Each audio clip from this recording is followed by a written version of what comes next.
The full decodable text routine has 3 elements. The first is identifying the sound, spelling pattern, or morpheme the student has been learning about. The second element is just reading the words with the sound or grapheme focused spelling pattern or morpheme. These 2 elements may be taken out of the routine if the teacher doesn't think it's appropriate or needed for their students. The third element involves the student reading the whole text in full, timing themselves for 1 minute to see how far in the text they can get. The timing is a quick way for the student and the teacher to see if their fluency is improving over the multiple readings.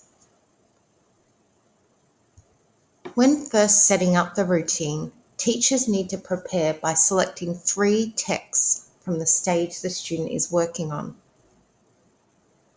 The teacher will check to make sure the text contains the sounds the students are working on. The reason for this is that some of the texts we have purchased can have a slightly different sequence, so there is some chance that the books in the stage may not have all the sounds the teacher may require. The first text will be introduced on day 1, or the first session, and be reread on the second session, third session, and fourth session, and may be continued in the next week. The second text will be introduced on day 2 or session 2, and will be reread on day 3, day 4, and possibly into the following week. The third text will be introduced on day 3 and reread on day 4, and may be continued into the following week too.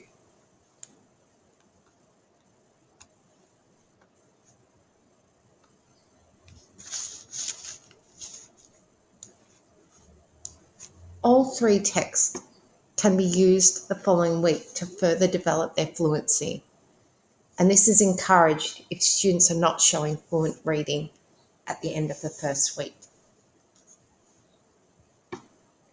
This will also give the teacher data on their improved fluency over an extended period of time if the student is timing themselves for 1 minute and calculating the words they have read.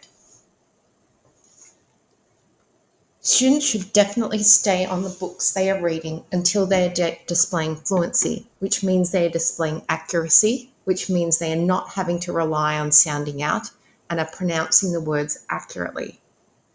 They are reading with prosody, which means they are reading with expression with appropriate rhythm, tone, pitch, pauses, and stresses for the text. And lastly, their reading rate is fast enough to comprehend what they are reading. This should look like reading that is finally effortless and automatic. It is really important for the person supervising this activity to stress that accuracy and expression are more important than fast reading. We don't want the student to speed read words that they know and then struggle with the words they don't, just to get a faster time. The faster time should come from increasing fluency, which incorporates all the elements I've discussed.